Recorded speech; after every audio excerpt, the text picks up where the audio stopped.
क्या आपने कभी गौर किया है कि हम हर दिन उठते हैं, काम पर जाते हैं, लोगों से बात करते हैं, हंसते भी हैं, लेकिन रात को सोते समय अंदर कहीं एक अजीब सी थकान रहती है।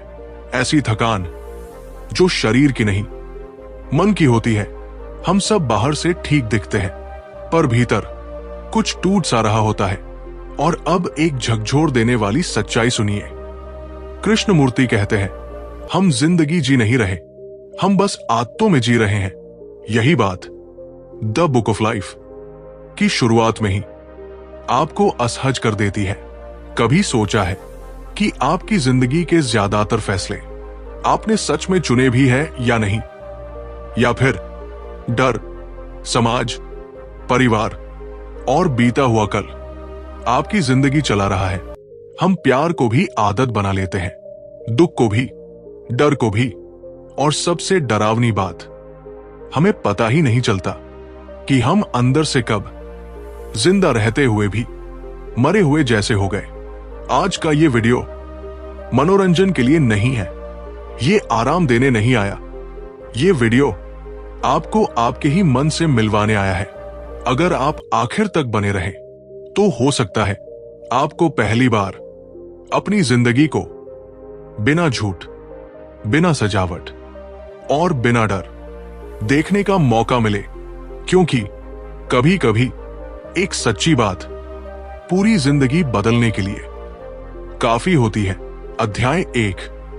जब इंसान पहली बार अपने भीतर झांकने की हिम्मत करता है, तब एक अजीब सी बेचैनी पैदा होती है। क्योंकि बाहर की दुनिया को देखना आसान है, लेकिन अपने मन को देखना सबसे कठिन काम है। द बुक ऑफ लाइफ की शुरुआत भी ठीक यहीं से होती है। ये किताब हमें कोई नई जानकारी देने से पहले हमसे एक सीधी लेकिन गहरी बात करती है कि क्या हम सच में अपने जीवन को जानते भी हैं। हम में से अधिकतर लोग सोचते हैं कि जीवन को जानना मतलब सही नौकरी, सही रिश्ता, सही भविष्य की योजना। लेकिन कृष्णमूर्ति कहते हैं कि ये सब जीवन की सतह है। असल जीवन तो भीतर घट रहा होता है। सुबह उठते ही जो पहला विचार आता है, किसी से तुलना, किसी बात की चिंता, किसी डर की छाया, यही हमारा असली जीवन है। अध्याय 1 हमें स्वयं को जानने की बात करता है, लेकिन स्वयं को जानना कोई आसान या रोमांटिक विचार नहीं। ये बहुत असहज भी हो सकता है। स्वयं को जानना मतलब अपने गुस्से को बिना सफाई दिए देखना, अपने डर को बिना छुपाए महसूस करना, अपनी ईर्ष्या को बिना शर्म के स्वीकार करना। अक्सर हम अपने बारे में एक अच्छी छवि बनाकर जीते हैं। मैं अच्छा इंसान हूं, मैं सही सोचता हूं, मैं गलत नहीं कर सकता। लेकिन कृष्णमूर्ति कहते हैं, जब तक हम इस छवि के पीछे छुपे रहते हैं, तब तक हम सच को नहीं देख सकते। सच हमेशा कड़वा नहीं होता, लेकिन वो ईमानदार जरूर होता है। ये अध्याय हमें बताता है कि हम अपने भीतर जो कुछ भी देखते हैं, उसे बदलने की जल्दी न करें। क्योंकि जैसे ही आप किसी चीज को बदलना चाहते हैं, आप उसे समझना बंद कर देते हैं। अगर आपके भीतर डर है, तो उसे डर कहकर देखिए। ये मत कहिए कि डर गलत है या मुझे डर नहीं लगना चाहिए। कृष्णमूर्ति के अनुसार देखना ही परिवर्तन है। जब आप बिना निर्णय के देखते हैं, तो मन अपने आप शांत होने लगता है। ये अध्याय सोच और जागरूकता के फर्क को भी समझाता है। सोचना लगातार चलता रहता है। ये अतीत से आता है, यादों से, अनुभव से, सीखे हुए ज्ञान से। लेकिन जागरूकता इस पल में होती है जब आप किसी विचार को आते हुए देखते हैं और उसे पकड़ते नहीं। उसी क्षण आप सोच से अलग हो जाते हैं। ये कोई अभ्यास नहीं, कोई तकनीक नहीं, बस एक साधारण देखना। जैसे आप रास्ते पर चलते हुए किसी पेड़ को देखते हैं, उसे अच्छा या बुरा नहीं कहते, बस देखते हैं। उसी तरह अपने विचारों को देखना। अध्याय 1 में कृष्णमूर्ति ये भी कहते हैं कि हम अधिकतर समय अपने जीवन को दोहराते रहते हैं। हर दिन वही सोच, वही डर, वही उम्मीद, वही निराशा। और फिर हम कहते हैं कि जीवन उबाऊ हो गया है। लेकिन जीवन उबाऊ नहीं, हम उबाऊ हो गए हैं क्योंकि हम नए होकर नहीं देख रहे। नया देखने के लिए पुराने निष्कर्षों को छोड़ना पड़ता है। ये अध्याय हमें सिखाता है कि निष्कर्ष सबसे बड़ा बोझ है। मैं ऐसा ही हूं, दुनिया ऐसी ही है, लोग कभी नहीं बदलते। ये सब निष्कर्ष है, और निष्कर्ष देखने की क्षमता को खत्म कर देते हैं। जब आप किसी व्यक्ति को पहले से तय धारणा के साथ देखते हैं तो आप उसे सच में नहीं देख रहे, आप अपने विचार को देख रहे हैं। यही बात स्वयं पर भी लागू होती है। जब आप कहते हैं मैं ऐसा ही हूं, तो आप स्वयं को बदलने की संभावना बंद कर देते हैं। कृष्णमूर्ति कहते हैं कि स्वयं को जानना कोई मंजिल नहीं, ये एक जीवित प्रक्रिया है। हर दिन, हर क्षण नया देखने की प्रक्रिया। ये अध्याय हमें यह भी समझाता है कि अकेलापन और एकांत में फर्क है। अकेलापन दर्द देता है, एकांत स्पष्टता देता है। जब आप बिना डर के अपने साथ बैठ सकते हैं, तभी आप स्वयं को जान सकते हैं। अगर हम हर समय किसी न किसी चीज से खुद को भरते रहें, काम, फोन, लोग, शोर, तो भीतर की आवाज कभी सुनाई नहीं देगी। अध्याय 1 का सार यही है कि जीवन को समझने के लिए किसी बाहर की चीज की जरूरत नहीं। कोई गुरु, कोई विधि, कोई सिद्धांत, सिर्फ ईमानदार देखने की जरूरत है। ये अध्याय आपको कोई उत्तर नहीं देता, ये आपको सही प्रश्न देता है। और शायद यही इसकी सबसे बड़ी खूबसूरती है, क्योंकि सही प्रश्न पूरी जिंदगी का रास्ता बदल सकता है। और अब अध्याय 1 यही रुकता है, लेकिन एक बहुत गहरी जिज्ञासा छोड़ जाता है।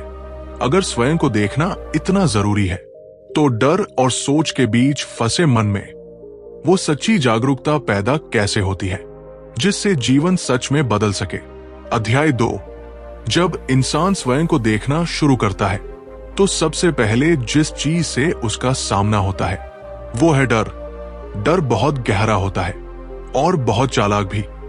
कई बार हम सोचते हैं कि हमें डर नहीं लगता, लेकिन असल में डर हमारे हर फैसले में छुपा होता है। हम जो नौकरी चुनते हैं वो डर से जुड़ी होती है। हम जिस रिश्ते में रहते हैं वो भी डर से जुड़ा होता है। हम जो बोलते नहीं, जो सहते रहते हैं, उसके पीछे भी डर होता है। इस अध्याय में कृष्णमूर्ति डर को समझने की बात करते हैं, ना कि डर से लड़ने की, क्योंकि लड़ाई डर को और मजबूत बना देती है। अक्सर हमें सिखाया गया है कि डर को हटाओ, डर पर काबू पाओ, डर से आगे बढ़ो। लेकिन कृष्णमूर्ति कहते हैं जिस चीज से आप लड़ते हैं वो बनी रहती है। डर कोई दुश्मन नहीं, डर एक संकेत है। डर हमें कुछ दिखाना चाहता है। सबसे पहले ये समझना जरूरी है कि डर कहां से पैदा होता है। डर वर्तमान में नहीं होता, डर हमेशा भविष्य में होता है। अभी इस पल जब आप ये सुन रहे हैं, कुछ नहीं हो रहा, लेकिन मन कहता है कल क्या होगा, अगर ऐसा हुआ तो, अगर वैसा हो गया तो। यहीं से डर पैदा होता है। डर समय से जुड़ा है, समय यानी बीता हुआ कल और आने वाला कल। मन पुराने अनुभव को पकड़ता है और भविष्य में उसे दोहराने या बचाने की कोशिश करता है। किसी ने आपको कभी ठुकराया, मन उसे याद में रखता है और अगली बार वही चोट दोबारा न लगे।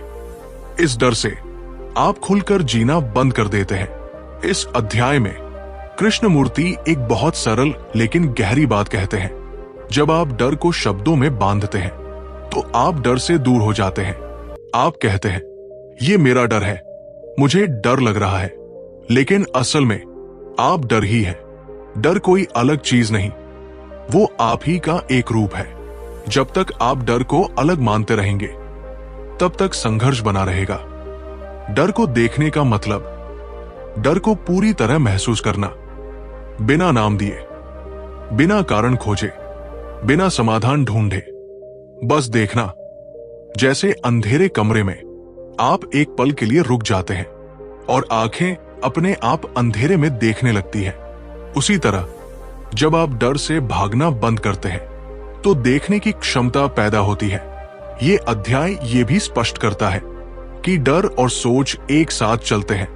जहां सोच है वहां डर है, क्योंकि सोच हमेशा किसी अनुभव से जुड़ी होती है और अनुभव हमेशा अधूरा होता है।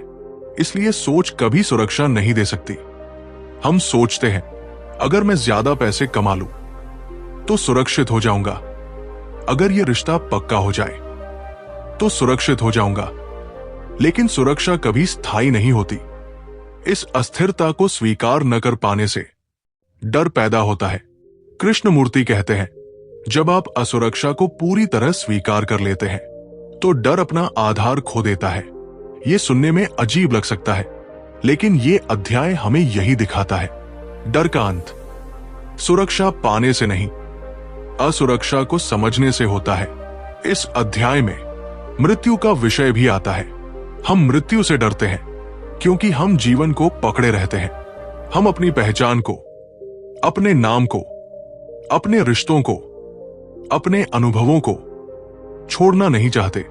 लेकिन मृत्यु केवल शरीर का अंत नहीं, वो हर पल हो रही है। हर विचार का अंत, हर अनुभव का अंत, हर क्षण का अंत। अगर हम छोटे अंत को जीना सीख लें तो बड़ा अंत डरावना नहीं रहता। कृष्णमूर्ति कहते हैं, जो हर दिन थोड़ा मर सकता है वही सच में जी सकता है। इस अध्याय में एक और बहुत महत्वपूर्ण बात कही गई है कि डर केवल व्यक्तिगत नहीं होता, डर सामूहिक भी होता है। हम समाज के डर में जीते हैं। लोग क्या कहेंगे, मैं अलग हुआ तो क्या होगा, मैं मान्यताओं से बाहर गया तो क्या होगा। यह डर हमें भीड़ का हिस्सा बना देता है। लेकिन भीड़ में रहकर कोई भी सच में स्वतंत्र नहीं होता। स्वतंत्रता का पहला कदम डर को समझना है। डर से भागकर नहीं, डर को जीतकर नहीं, बल्कि डर को पूरी तरह देखकर। इस अध्याय का सार यही है कि डर कोई समस्या नहीं, डर एक द्वार है। अगर आप डर से भागते हैं तो आप उसी पुराने जीवन में फंसे रहते हैं। अगर आप डर को देखते हैं तो एक नई समझ जन्म लेती है। और यही से अध्याय 2 हमें एक और गहरी जगह की ओर ले जाता है, क्योंकि अब सवाल ये नहीं रह जाता कि डर क्यों है। असल सवाल ये बन जाता है, जब डर शांत होता है तो वो सोच क्या है जो लगातार हमारे मन को नियंत्रित करती रहती है। और क्या उस सोच से परे कोई ऐसी बुद्धि है जो जीवन को बिल्कुल नए ढंग से देख सके। यही प्रश्न हमें अध्याय 3 की ओर ले जाता है। अध्याय 3, जब डर को देखने की शुरुआत होती है तो मन में थोड़ी सी जगह बनती है, एक खालीपन, एक ठहराव। और उसी ठहराव में एक और गहरी चीज सामने आती है, सोच। इस अध्याय में द बुक ऑफ लाइफ हमें सोच की प्रकृति को समझने की ओर ले जाती है, बिना किसी दर्शन के बोझ के, बिना कठिन शब्दों के। कृष्णमूर्ति बहुत साफ कहते हैं कि सोच जीवन की समस्या नहीं, लेकिन सोच जब जीवन को चलाने लगती है तब समस्या बन जाती है। हम अक्सर सोचते हैं कि सोच ही हमारी ताकत है, सोच से ही हम आगे बढ़े, सोच से ही हमने सभ्यता बनाई। ये बात सच है, लेकिन अधूरी। सोच अतीत से पैदा होती है। जो कुछ भी हमने देखा, सीखा, सुना, भोगा, वही सोच का आधार है। इसलिए सोच कभी नई नहीं होती, वो हमेशा पुरानी होती है। जब आप आज किसी समस्या पर सोचते हैं तो आप पुराने अनुभव से ही सोच रहे होते हैं। यही कारण है कि सोच कभी पूरी तरह समाधान नहीं दे सकती। ये अध्याय हमें ये समझने में मदद करता है कि सोच और देखने में फर्क है। जब आप किसी चीज को देखते हैं तो उस पल कोई समय नहीं होता, कोई तुलना नहीं, कोई निष्कर्ष नहीं। लेकिन जब आप सोचते हैं तो आप तुरंत नाम देते हैं, अच्छा बुरा, सही गलत, मेरा तुम्हारा। यहीं से टकराव शुरू होता है। कृष्णमूर्ति कहते हैं, मनुष्य की अधिकतर पीड़ा सोच की निरंतरता से पैदा होती है। हम दुख को भी जिंदा रखते हैं सोच के द्वारा। कोई पुरानी बात, कोई पुराना अपमान, कोई अधूरी इच्छा, सोच उसे बार बार दोहराती है। और हम कहते हैं, मेरा दुख बहुत गहरा है। लेकिन क्या दुख वास्तव में नया है? या वो सिर्फ याद की पुनरावृत्ति है। इस अध्याय में कृष्णमूर्ति एक बहुत महत्वपूर्ण बात कहते हैं कि सोच जरूरी है, लेकिन उसकी अपनी सीमाएं हैं। समस्या तब शुरू होती है जब सोच उन जगहों में घुस जाती है जहां उसे होना ही नहीं चाहिए, जैसे प्रेम, जैसे करुणा, जैसे सौंदर्य। जब हम कहते हैं मैं तुमसे प्यार करता हूं, लेकिन भीतर डर है, ईर्ष्या है, स्वामित्व है, तो वो प्यार नहीं, सोच का सौदा है। ये अध्याय हमें ये भी दिखाता है कि सोच हमेशा केंद्र बनाती है। मैं, मेरा, मेरी पहचान, और जहां केंद्र है वहां विभाजन है। मैं और तुम, हम और वे, देश, धर्म, जाति। सोच विभाजन के बिना चल नहीं सकती, लेकिन जीवन विभाजन में नहीं चलता। जीवन एक प्रवाह है। जब सोच उस प्रवाह को बांधने की कोशिश करती है तो संघर्ष पैदा होता है। कृष्णमूर्ति पूछते हैं, क्या सोच अपने आप को देख सकती है? यही इस अध्याय का सबसे गहरा प्रश्न है। आमतौर पर हम सोच के जरिए ही सोच को समझना चाहते हैं, लेकिन ये ऐसा है जैसे आंख खुद को देखने की कोशिश करे। इसलिए वे कहते हैं, सोच को रोकने की कोशिश मत करो। रोकना भी सोच ही है। बस उसे देखो। जब कोई विचार आए तो उसे पकड़ो मत, उसे भगाओ मत। बस देखो कि वो कहां से आया और कैसे चला गया। इस देखने में कोई प्रयास नहीं। जैसे आप नदी को देखते हैं, वो बहती है, आप उसे रोकते नहीं। इस अध्याय में ध्यान का बीज भी यही बोया जाता है, लेकिन ध्यान को किसी विधि की तरह नहीं, बल्कि एक स्वाभाविक अवस्था की तरह। जब सोच शांत होती है, बिना दबाव के, बिना संघर्ष के, तो एक अलग तरह की बुद्धि प्रकट होती है। ये बुद्धि ज्ञान से नहीं आती, अनुभव से नहीं आती। ये बुद्धि सीधे देखने से आती है। कृष्णमूर्ति इसे अंतर्दृष्टि कहते हैं। अंतर्दृष्टि में समय नहीं होता, वो तुरंत होती है। जैसे अंधेरे में अचानक बिजली चमक जाए और पूरा दृश्य साफ दिख जाए। ये अध्याय ये भी बताता है कि हम अधिकतर समय यांत्रिक जीवन जीते हैं। सुबह उठना, वही दिनचर्या, वही बातचीत, वही प्रतिक्रियाएं, और फिर हम कहते हैं जीवन में कोई ताजगी नहीं। लेकिन ताजगी सोच से नहीं आती। ताजगी तब आती है जब हर क्षण को नए रूप में देखा जाए। यह तभी संभव है जब मन पुराने बोझ से मुक्त हो। इस अध्याय का सार यही है कि सोच को दुश्मन मत बनाओ, लेकिन उसे राजा भी मत बनाओ। सोच को उसकी सही जगह दो। जहां जरूरत हो वहां उसका उपयोग करो, और जहां जीवन को महसूस करना हो वहां उसे चुप रहने दो। यहीं से एक बहुत गहरा परिवर्तन शुरू होता है, क्योंकि जब सोच थोड़ी शांत होती है तो जीवन पहली बार बिना शोर के, बिना डर के साफ दिखाई देता है। और यही अध्याय 3 एक और गहरा द्वार खोलता है। अब प्रश्न ये नहीं है कि सोच क्या है। असल प्रश्न ये है, जब सोच शांत होती है तो रिश्तों में क्या घटता है, प्यार कैसा होता है, और क्या बिना सोच के वास्तविक प्रेम संभव है। यही प्रश्न हमें अध्याय 4 की ओर ले जाता है। अध्याय 4, जब सोच थोड़ी शांत होती है, जब डर का शोर कुछ कम होता है, तब जीवन का सबसे नाजुक और सबसे गहरा पहलू सामने आता है, रिश्ते। कृष्णमूर्ति कहते हैं कि जीवन रिश्तों में ही प्रकट होता है। आप स्वयं को अकेले किसी पहाड़ पर बैठकर पूरी तरह नहीं जान सकते। आप स्वयं को तभी जानते हैं जब आप किसी से बात कर रहे होते हैं, किसी से प्रेम कर रहे होते हैं, किसी से टकरा रहे होते हैं। यही कारण है कि रिश्ते हमें सबसे ज्यादा सुख भी देते हैं और सबसे ज्यादा पीड़ा भी। हम सब रिश्तों में कुछ न कुछ चाहते हैं, सुरक्षा, समझ, साथ, सम्मान, प्यार। लेकिन क्या आपने कभी ईमानदारी से देखा है कि हम जिसे प्यार कहते हैं उसमें वास्तव में क्या क्या मिला होता है? अक्सर हमारे प्यार में डर छुपा होता है। अगर वो मुझे छोड़ गया तो, अगर वो बदल गया तो, अगर मैं अकेला रह गया तो, और जहां डर है वहां प्रेम कैसे हो सकता है? कृष्णमूर्ति बहुत साफ कहते हैं, प्रेम और डर एक साथ नहीं रह सकते। अगर किसी रिश्ते में स्वामित्व है तो वो प्रेम नहीं। अगर किसी रिश्ते में ईर्ष्या है तो वो प्रेम नहीं। अगर किसी रिश्ते में निर्भरता है तो वो प्रेम नहीं।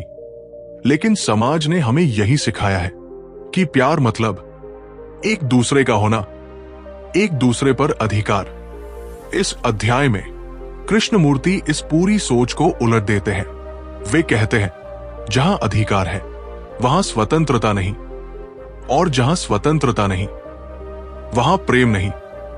यह बात सुनने में कठोर लग सकती है, लेकिन अगर आप गहराई से देखें तो यह बहुत ईमानदार है।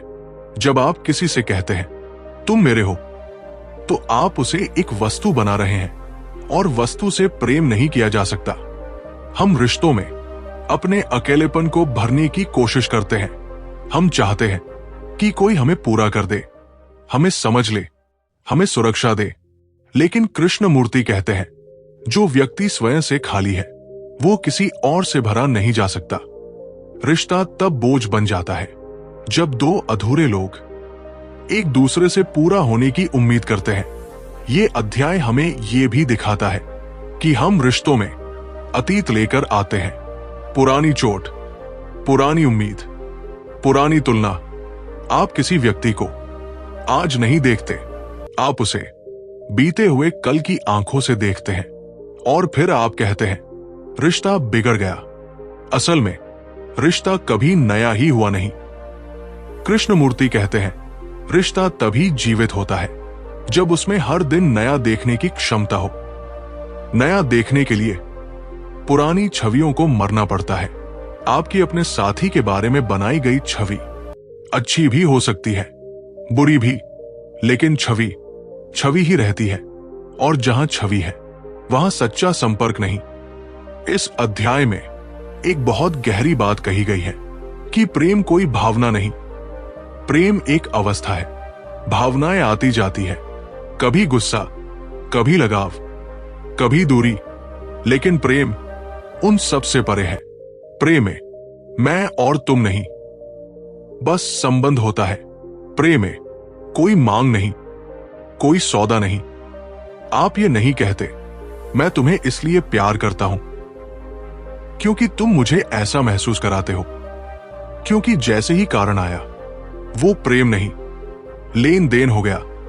कृष्णमूर्ति पूछते हैं, क्या आप किसी को बिना कारण चाह सकते हैं, बिना ये सोचे कि वो आपको क्या देता है?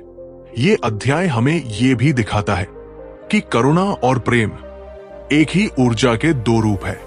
जब आप स्वयं को पूरी तरह समझते हैं, अपने दुख को, अपने डर को, तो दूसरे के दुख को भी समझ सकते हैं। करुणा किसी अभ्यास से नहीं आती, वो समझ से आती है। जब आप किसी को सुनते हैं बिना उसे सुधारने की कोशिश किए, बिना उसे बदलने की कोशिश किए, उसी क्षण करुणा जन्म लेती है। इस अध्याय में कृष्णमूर्ति ये भी कहते हैं कि हम रिश्तों में हमेशा कुछ बनना चाहते हैं, अच्छा पति, अच्छी पत्नी, अच्छा मित्र, लेकिन बनने की प्रक्रिया संघर्ष पैदा करती है। जहां बनने की चाह है वहां असंतोष है। रिश्ता तब सरल होता है जब आप किसी आदर्श को नहीं पकड़ते, जब आप जैसे हैं वैसे ही उपस्थित होते हैं। ये अध्याय हमें ये भी दिखाता है कि अकेले रहना और एकांत दो अलग बातें हैं। अकेलापन तब पैदा होता है जब हम भीतर से खाली होते हैं। एकांत तब होता है जब हम स्वयं के साथ सहज होते हैं। जो व्यक्ति एकांत में सहज है वो रिश्तों में भी स्वतंत्र होता है, और स्वतंत्र व्यक्ति ही सच में प्रेम कर सकता है। इस अध्याय का सार यही है कि प्रेम कोई तकनीक नहीं, कोई नियम नहीं, कोई अनुबंध नहीं। प्रेम एक जीवित चीज है, और जैसे ही आप उसे पकड़ने की कोशिश करते हैं वो मर जाता है। कृष्णमूर्ति हमें यहां कोई आदर्श रिश्ता नहीं देते, वे बस हमें रिश्तों को देखने की आंख देते हैं। और जब आप सच में देखने लगते हैं तो कई भ्रम अपने आप गिर जाते हैं। और अब अध्याय 4 हमें एक और गहरी दिशा में ले जाता है। अगर प्रेम डर और सोच के बिना संभव है, अगर रिश्ता स्वतंत्रता में खिल सकता है, तो वो मन कैसा होता है जो पूरी तरह शांत है, जो किसी बनने की दौड़ में नहीं, जो किसी लक्ष्य के पीछे नहीं। और क्या वही शांत मन सच्चे ध्यान और वास्तविक परिवर्तन का द्वार खोलता है?